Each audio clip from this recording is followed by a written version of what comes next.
nessa pastoral sobre esse tema, a generosidade do Evangelho. Eu queria convidá-los a abrir a Bíblia, em Isaías 53.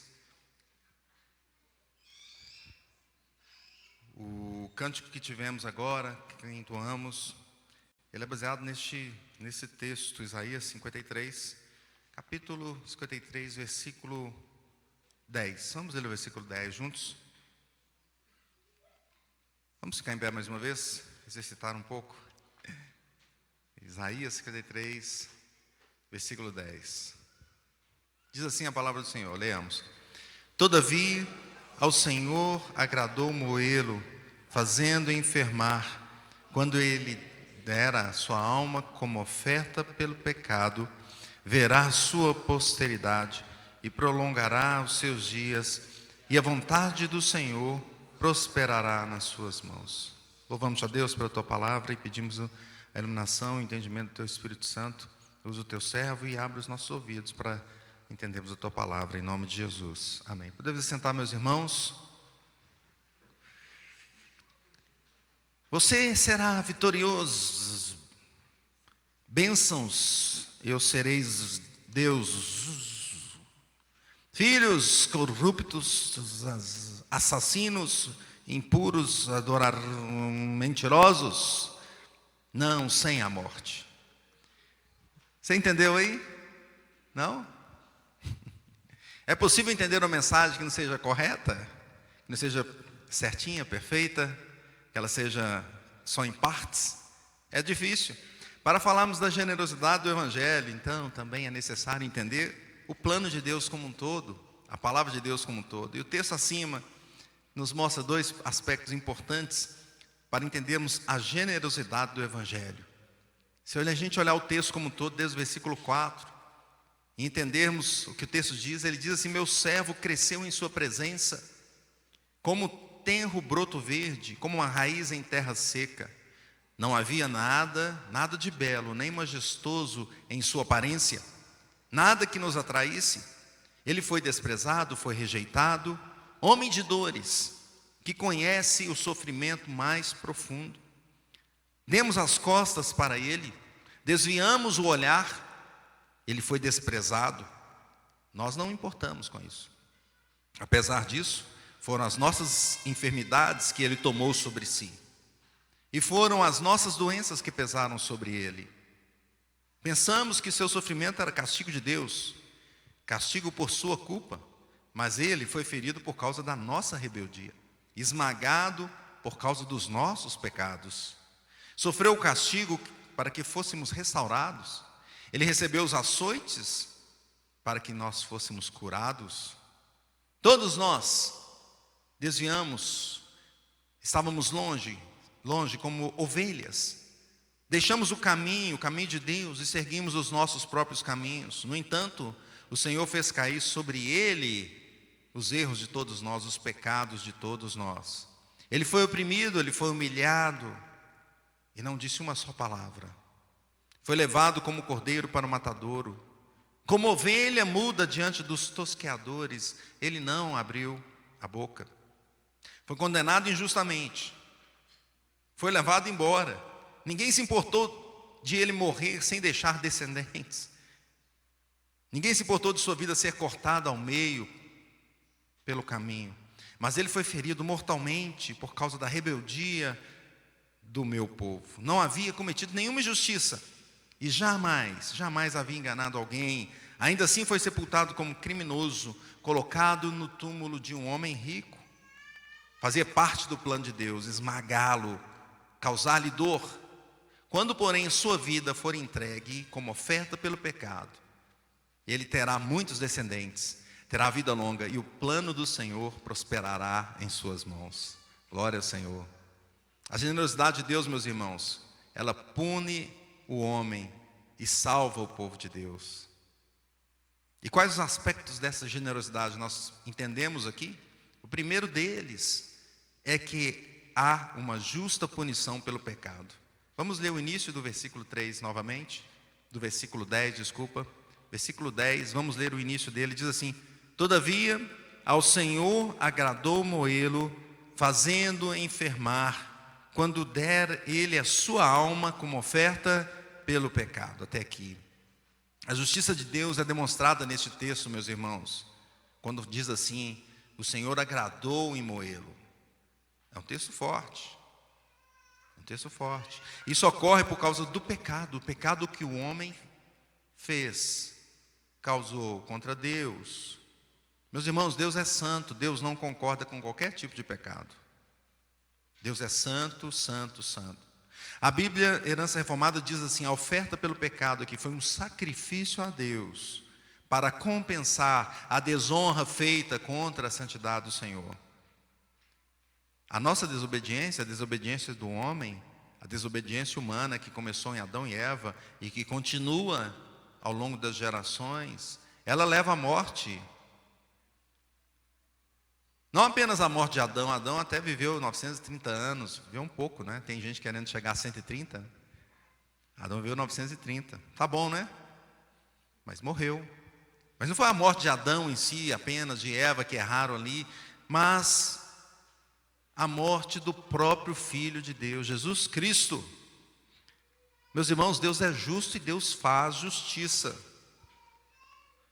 Nós que somos pecadores temos um pequeno senso, às vezes, de justiça, um pequeno senso apenas. Não é muito grande, não. Mas quando nós vemos, por exemplo, aquela pessoa que entrou na creche com machado e cortou ali crianças, nós não ficamos assim indignados? Não pensamos, tem que ter uma justiça? Nós que temos um pequeno senso de justiça, nos despertamos para isso, não é? Quando vemos um terrível crime como esse, de forma impiedosa, a pessoa agindo assim, nós pensamos assim: ele deve pagar pelo seu erro. Agora imagine quanto a Deus, que é justo. O Senhor é totalmente justo e Ele não só espera a justiça, de fato Ele decreta e Ele faz, Ele realiza. E por isso o texto diz: o Senhor agradou em esmagar Jesus naquela cruz. Porque a justiça tinha que ser feita, precisava ser feita. O homem transgrediu e precisava ser punido. O pecado cometido diante do Deus eterno exige um sacrifício poderoso que fosse feito de forma perfeita, aplicado uma justiça perfeita. E esse sacrifício então foi a morte de Cristo Jesus. Hoje vivemos num mundo injusto, não é? Nós olhamos para tantas coisas que acontecem e vemos como há injustiça, mas a justiça de Deus continua em ação. Em alguns momentos o Senhor aplica a sua justiça sobre o ímpio, e o ímpio paga aqui mesmo o que fez. Contudo, no dia final, Ele vai aplicar o juízo dele de forma perfeita. E quem está acompanhando Apocalipse com o pastor Marcelo lá no Cascata, e eu também estou ajudando, tem visto isso, que Deus vai aplicar a justiça dele de forma definitiva. O julgamento final para todos que são contra o Senhor. Então não dá para entender a generosidade do Evangelho só com palavras macias para afagar o nosso ego.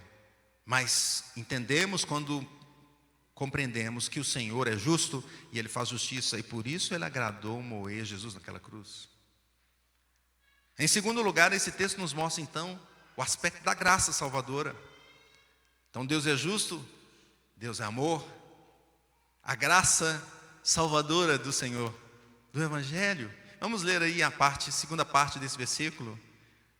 Diz assim: verá a sua posteridade e prolongará os seus dias, e a vontade do Senhor prosperará nas suas mãos. Então, nesse segundo lugar, nós vemos o texto mostrando aqui a graça, o amor de Deus. Jesus Cristo se humilhou, deixou sua glória e se encarnou. E não foi só para pagar aquela justiça, mas para trazer aos filhos de Deus, trazer ao povo de Deus a graça salvadora.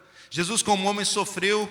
Ele não pecou, mesmo assim, mesmo diante de todas as tentações, Ele ficou firme. Ele não tinha culpa nenhuma. O texto até mostra, a gente achava que a culpa era dele. Não, mas a culpa era nossa. Estava sobre Ele a nossa culpa. Ele tomou o lugar dos pecadores.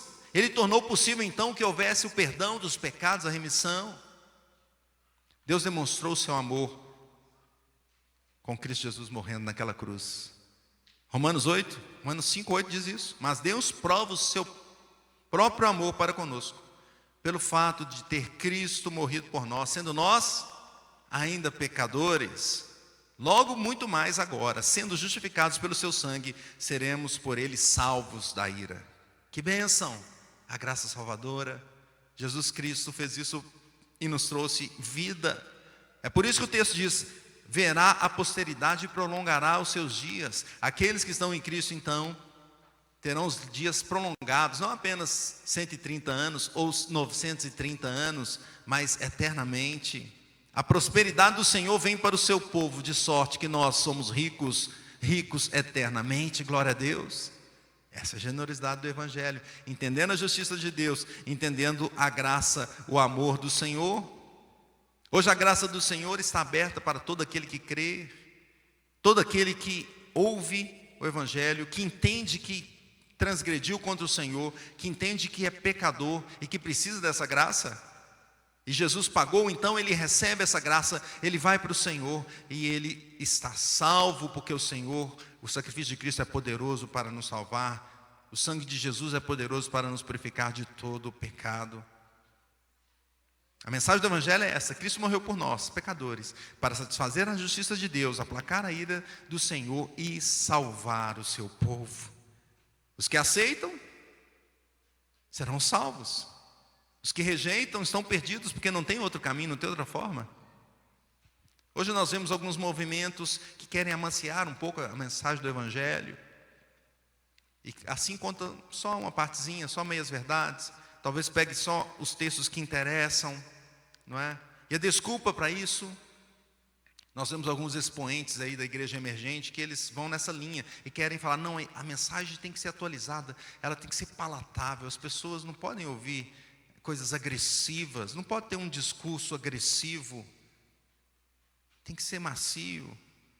Meus irmãos, mas veja, se você vê um abismo à frente e vê as pessoas correndo naquele caminho, o que você vai fazer? Todo mundo correndo naquela rota e tem um abismo à frente. Você vai fazer o quê? Vai avisar? Vai gritar? Oh, não vai não. Não é? Ou gritar forte mesmo: pare, não vai não. Ou você vai falar: não, você pode até ir, mas você vai devagar, o abismo não é tão feio assim não. Você vai cair devagar assim, talvez rolando. Você não vai falar isso, né? Você vai falar: tem perigo à frente, não vá. Você vai falar a verdade. Então a verdade é: os que estão sem Cristo irão para o inferno, sofrerão eternamente. Contudo, aqueles que aceitam Jesus, que estão em Cristo Jesus, terão vida eterna, vida em abundância. Essa é a verdade. Concluindo, o Senhor coloca a sua ira, então, a sua justa punição pelo pecado. Essa punição caiu sobre Cristo Jesus. É por isso que nós estamos nele. A graça está nele. Quem o recebe tem vida. Mas quem não recebe está destinado ao abismo eterno, está destinado ao inferno. Assim é demonstrada a generosidade do Evangelho, com o entendimento completo da redenção, e não só parte da mensagem, mas o Evangelho como um todo. Assim deve ser pregado o Evangelho como um todo, como Paulo diz, pregando todo o conselho de Deus. Então, como viveremos? Aplicações para a nossa vida. Viveremos nossa vida para Cristo. Ele deu tudo por nós, se entregou por nós naquela cruz, Ele sofreu, Ele veio a esse mundo, como lemos lá em Filipenses, o texto de Filipenses tão rico, que Jesus se humilhou, se entregou e foi até o final, até a morte de cruz. Então o que faremos? Dediquemos a nossa vida ao Senhor. Ele fez isso por amor, Ele nos amou, nós amamos o Senhor Jesus, nós servimos ao Senhor Jesus, nós entregamos a nossa vida toda a Ele. Tudo o que fizermos, vamos fazer com zelo, com alegria, com abundância, com dedicação, com louvor, pois Ele fez tudo por nós. Vivamos para o Senhor.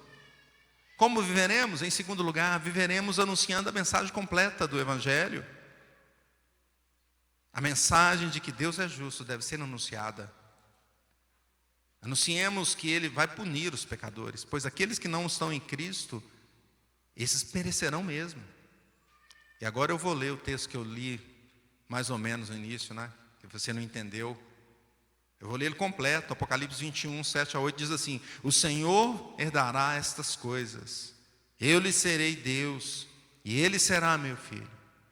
Quanto porém aos covardes, aos incrédulos, aos abomináveis, aos assassinos, aos impuros, aos feiticeiros, aos idólatras e a todos os mentirosos, a parte que lhes cabe será no lago que arde com fogo e enxofre, a saber, a segunda morte. Essa é a mensagem da generosidade do Evangelho.